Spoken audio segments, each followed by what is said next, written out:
Le Paris Saint-Germain a été racheté en 2011 par une société d'investissement qatari qui s'appelle QSI et qui l'a fait complètement changer de dimension sur le plan sportif et économique.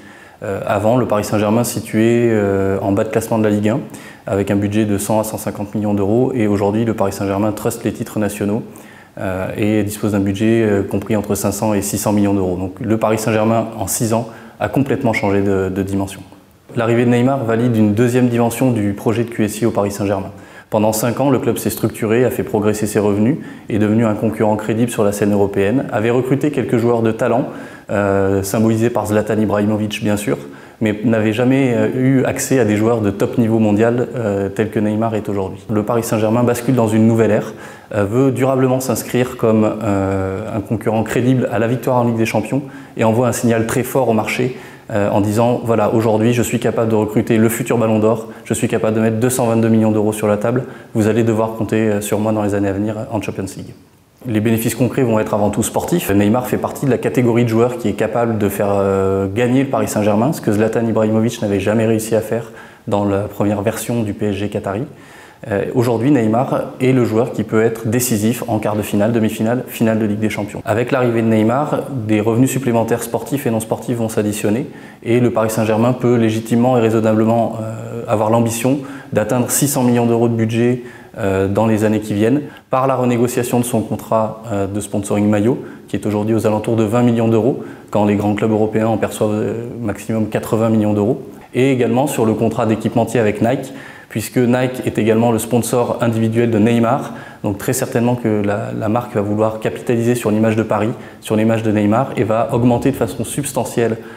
son contrat pour en faire demain l'égal de ce qui se fait au FC Barcelone ou au Real Madrid par exemple. Avec 600 millions d'euros, le Paris Saint-Germain se situerait dans le top 5 à l'échelle européenne. Il se situera malheureusement toujours un petit peu loin des clubs anglais, notamment de Manchester United, parce que les clubs anglais ont la chance de disposer de droits télé extrêmement conséquents. La Ligue 1 va peut-être progresser sur ce plan-là, et on en reparlera avec un des experts du CDES dans une prochaine vidéo, mais il y aura jamais, le gouffre ne sera jamais comblé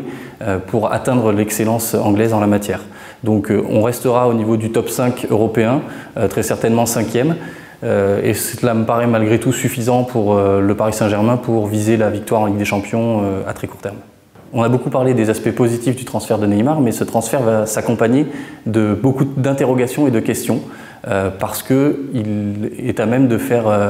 dévier le Paris Saint-Germain dans le cadre de la réglementation du fair play financier de l'UEFA. Le panel de sanctions est extrêmement large, il va du simple blâme à l'amende, en passant par la limitation du nombre de joueurs sous contrat, à une limitation des transferts réalisés, la sanction la plus lourde étant l'exclusion des coupes européennes. Le Paris Saint-Germain a-t-il la capacité de réaliser l'opération Neymar cette saison et Mbappé la saison prochaine, tout en restant dans les clous du fair play financier et en ne réalisant pas un déficit supérieur à 30 millions d'euros? C'est une question qui se pose avec beaucoup d'acuité.